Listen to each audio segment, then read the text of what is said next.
On the record this week, lawmakers return to the Georgia Capitol for the start of a new legislative session.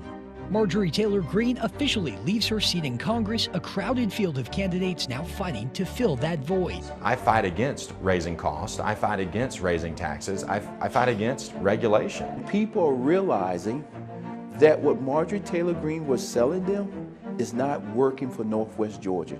And Congressman Mike Collins' is office accused of misusing funds this Sunday, what it could mean for his political future. Now, from Atlanta News First, the issues that matter to you. This is On the Record. And right now on the record, we know what the legislature's priorities will be this year as lawmakers from across Georgia head back to Atlanta this week. They will be back at the Capitol for the start of the new legislative session tomorrow. Good Sunday morning. I'm Doug Reardon. Lawmakers are expected to hit the ground running when they get back to business under the Gold Dome soon. House Speaker John Burns laying out his priorities for the new legislative session last week. The Republican leader wants to put education first this year with a push to increase literacy rates. Right now, 1 in 3 Georgia students are not proficient readers by 3rd grade. Burns also wants to bolster the state's healthcare workforce by expanding residencies and opening more medical schools. The speaker also believes lawmakers need to drastically reduce property taxes. Property tax valuations have gone up dramatically. I don't think any of us in Georgia should ever face the possibility of losing that home because we can't afford to pay rent to the government. And that's where we are right now.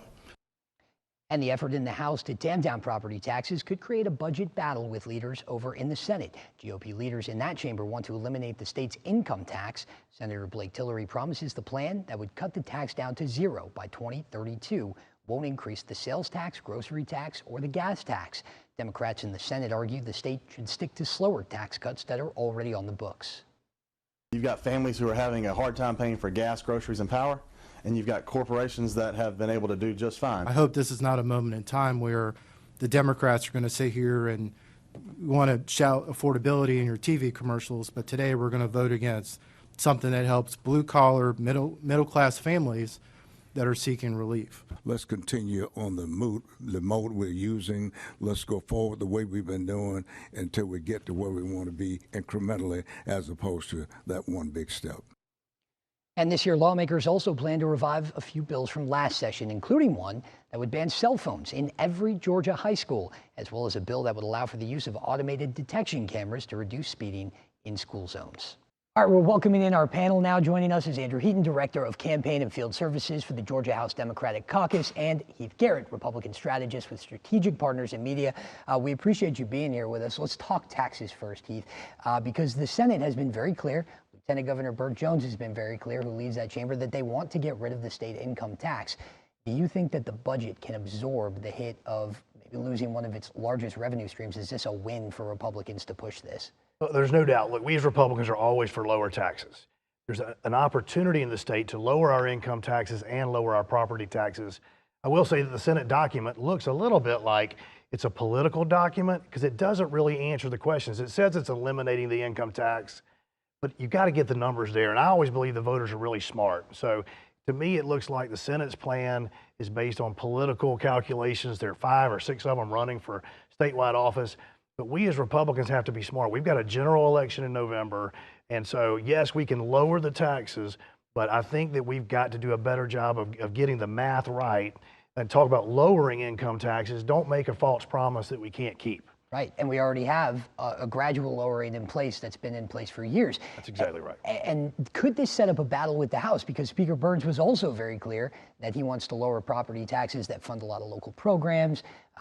And we're talking about now local budgets when we discuss property taxes. And so can these two things exist in the same Capitol? No, that's exactly right. I mean, first of all, I do think that Speaker Burns, right, going into this political year, is probably the most important figure in the legislature.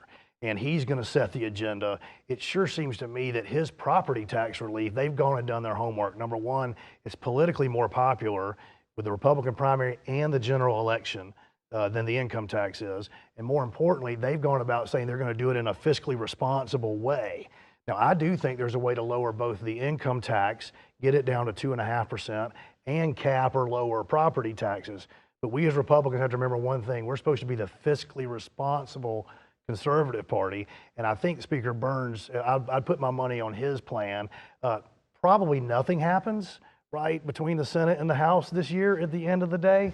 But I would look at that property tax relief plan as probably more substantive and policy driven, not just political. And we know Burns is very effective at getting the things done that he wants to. So thank you for that. Let's talk literacy now, because that was, he said, his #1 priority by far. Of course, his wife is a former educator, and so no surprise there. But, you know, when we talk about literacy, we know that that's a problem in Georgia. And Andrew, is this maybe something that Republicans and Democrats can finally agree on, and we may actually see some bipartisanship on this issue?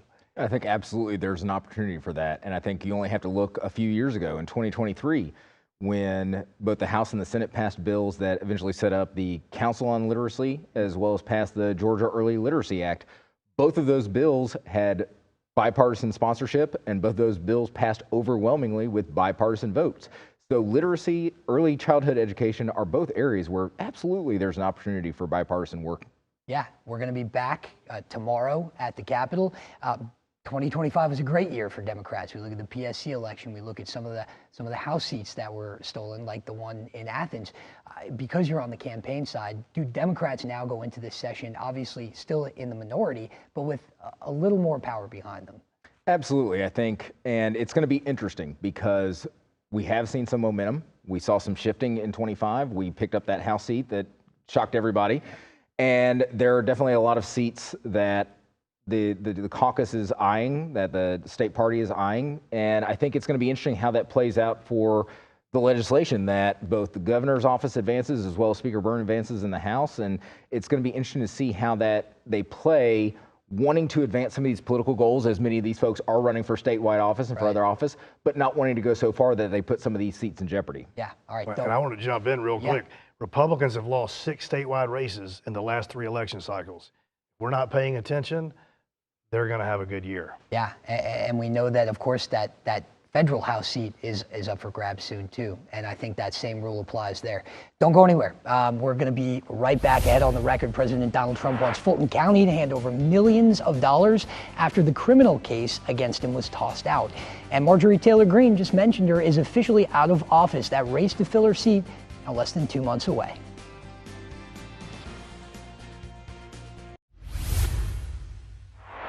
On the record right now, Marjorie Taylor Greene's time in Congress has officially come to an end. The Rome Republican who represented Georgia's 14th district for 5 years announced her resignation in November after a bitter feud with her once close ally, President Donald Trump. Her seat in the U.S. House is now sitting empty, but it won't stay that way for long. A special election to fill the District 14 seat is now set for March 10th. Crowded field of candidates is already jumping in that race, including State Senator Colton Moore. The Republican made headlines a year ago when he was arrested at the state capitol. Officers took Moore into custody when he tried to enter the U.S. House chambers, despite having been banned by Speaker John Burns. Senator Moore told us his arrest is one of his proudest moments. He believes it illustrates just how hard he'll fight to ensure the people of Northwest Georgia are represented. Our Rick Fulbaum asked Moore about that moment and about his bid for that seat in Congress when they sat down on the record. Tell me, why do you want to represent Georgia's 14th congressional district in the U.S. House of Representatives? Well, I tell you, Northwest Georgia is one of the most conservative places in the country, and it deserves a representative who's willing to fight for those conservative values. So if you were to meet a voter here in the district, what's your elevator pitch? Well, I mean, first and foremost, affordability. The 2 most expensive places in Northwest Georgia right now are the gas station and the grocery store.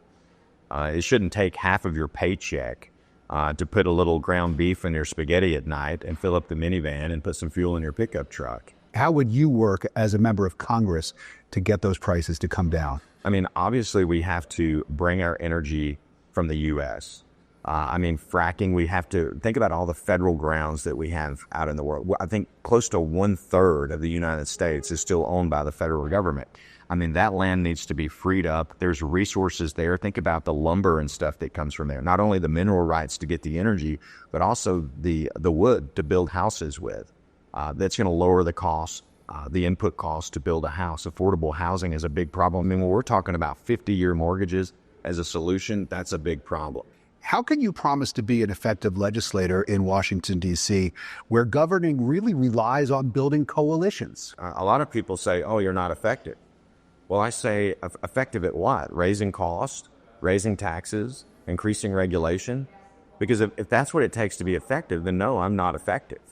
Because I fight against raising costs, I fight against raising taxes, I fight against regulations. And ultimately, it depends on how someone defines effective. In North Georgia, we saw the terrible shooting at Appalachia High School in Bartow County. What would the proper response be to that in your mind? I wish more teachers had schools, or teachers had guns in schools. I wish there were more retired police officers who had the ability to volunteer. Taking guns away, outlaws are always going to have guns. So don't restrict law-abiding citizens from having access to weapons to defend themselves against the outlaws.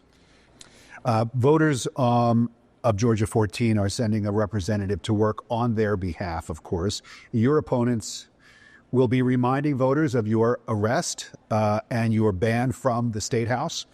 Do you regret that episode? No, I think probably one of my proudest moments in politics was being able to showcase the tyranny that exists at the Georgia State Capitol. It was not about me.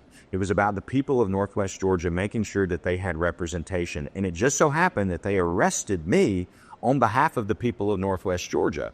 So for me to stand for those people that I represent, I think that's something to be extremely proud of.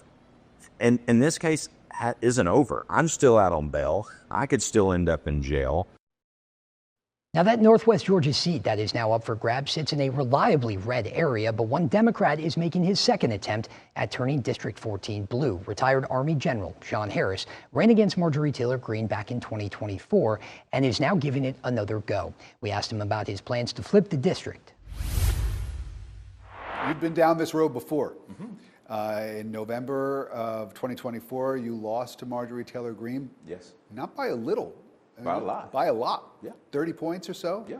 Yeah. So what do you plan on doing differently this time? Well, I tell you, first of all, yes, we did get beat. And that's okay. But the reality of it is 135,000 people voted for me. That's the most a Democrat has ever received in this district. That also says, you know what? We are moving in the right direction. Marjorie has decided that she wants to quit on the people of Northwest Georgia. What we're doing is not that different. The difference is so many things has changed. The economy's not good. Healthcare is an issue. And people are realizing that what Marjorie Taylor Greene was selling them is not working for Northwest Georgia. You need to get some people that were not on board with you last time. You need to get a lot of them to switch sides now and to sign up for Sean Harris. What's your elevator pitch? What I have been doing is doing what we call town halls in every county. We invite everybody out. People are coming, and when I say people are coming, it's not just Democrats. It's also independents. We actually had Ronald Reagan Republicans in there asking questions, and their main question was talking about economics. What can we do to bring down the cost of living? What can we do to bring down healthcare costs? It's one thing to talk about a whole bunch of issues, but at the end of the day, if it has no effect on you and your family when it comes to your kitchen table issues, it's worth nothing. As a retired brigadier general and a cattle farmer today, how do those roles allow you to represent Northwest Georgia and the values of the people of Northwest Georgia? We have 40,000+ veterans that live in our district. But in addition to that, the #1 industry in the great state of Georgia is agriculture. My leadership from the military and what I'm doing today makes me very unique to be the leader that represents the people from Northwest Georgia, because guess what? When you invest the type of money that you invest into a cattle farm, you're never leaving. Where are you on the Second Amendment? 100%. Sean Harris, I carry. I want people to be responsible gun owners. That means lock your weapon up. Sean Harris is not coming to take anybody's weapon. You've talked about paving every secondary road, expanding broadband access. Most definitely. How do you plan to secure federal funding for those priorities and others that will help the people of Georgia 14? One of the reasons why I'm really pushing for broadband, and I'm going to put it into policies that we're going to get passed in D.C., is because so many of our citizens actually go to line or try to work online, but because we don't actually have very good broadband in our district, you will see people sitting outside of McDonald's. We shouldn't get left behind because we choose or our zip code is in a rural community. When I get to DC, on day one, you'll see me, as soon as I finish raising my hand, saying, okay, somebody get in here, show me where we at by county with broadband. And then from there, we will start holding people accountable. And you can see Rick's full interviews with both Sean Harris and State Senator Colton Moore right now. Scan that QR code to download the free Atlanta News First app and to watch those right now and get up-to-the-minute notifications from the campaign trail sent straight to your phone. Still ahead, Congressman Mike Collins wants to kick Jon Ossoff out of the U.S. Senate, but an ethics investigation could mean problems for his political future.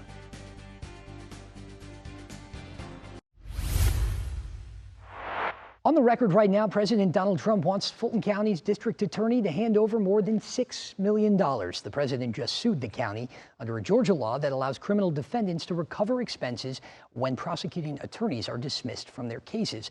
Last fall, Fulton County DA Fonnie Willis was disqualified from prosecuting the president and some of his allies on criminal charges, alleging they tried to overturn the results of the 2020 election here in Georgia.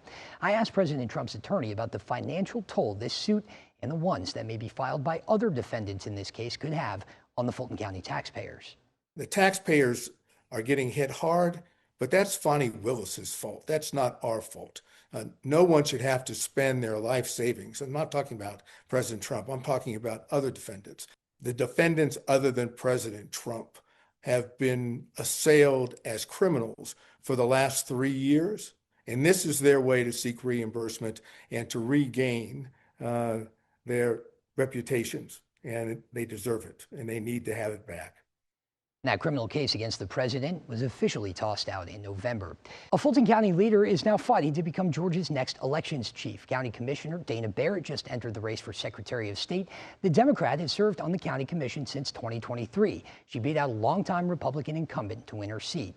Barrett now joins more than half a dozen other candidates in the running to succeed Republican Brad Raffensperger, who is now running for governor.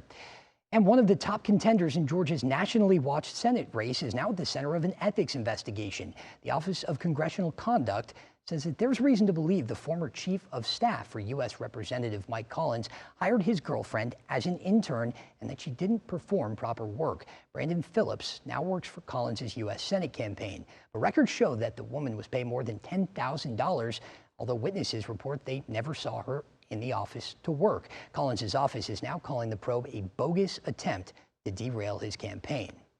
Back with our panel now, and Heath, for a Republican that's facing a very popular incumbent in Jon Ossoff, how big of a deal is this investigation for Collins' campaign? Look, it's a big deal, no matter how you do it. Look, this is a story as old as Adam and Eve, right?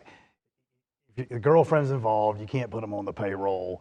So the big question is, how much of a deal do both Mike Collins' opponents in the primary make it, and then Jon Ossoff? And when we're this close, Georgia is really 48 Republican, 47 Democrat every day of the week, in my opinion. And so every little thing matters. I think this matters in the Republican primary too, because self-righteous hypocrisy is the problem in Republican politics. And so, yes, it's not the congressman himself, but they need to deal with it, and they're not going to be able to just run away from it, because it's a real problem. Yeah, and especially since we've seen polling that puts Collins kind of at the top of that Republican pack. That's right. And when we talk about Ossoff, like we said, he's popular, he's got a big war chest, he's an incumbent. But the Democrats still have a reason to be worried here, because a lot of people view this as one of the more flippable seats in 2026 when it comes to the Senate. Yeah. Well, if you talk to his team, I don't know if they'd use the word worried, but they're definitely, they understand what's at stake, and they understand what this race is going to be. And the reality is, I think I just saw in a fundraiser email they sent out the other day, they said Georgia is still a red state. And you look at the results of 22, you look at 24, there are still plenty of indications that statewide is a fight for Democrats to win statewide. Now, obviously in 2025, as you alluded to, we had some great results statewide, but this is still going to be a slugfest for Ossoff, even though he does come in extremely strong, extremely popular, has a great war chest, is going to have the national backing. But the reality is, if you look at 22, Warnock was the only exception statewide for Democrats, and unfortunately, right now, none of the leading Republican contenders look like Herschel Walker. Though, to be fair, I don't know if we've talked to Derek Dooley about his opinion on vampires and werewolves. So I don't know for sure. I don't know if we will, but yeah. Well, we appreciate you guys, and that is our show for the week. Thanks to our guests, Andrew Heaton and Heath Garrett, as always, for joining us, and thank you, as always, for watching. We'll see you next Sunday.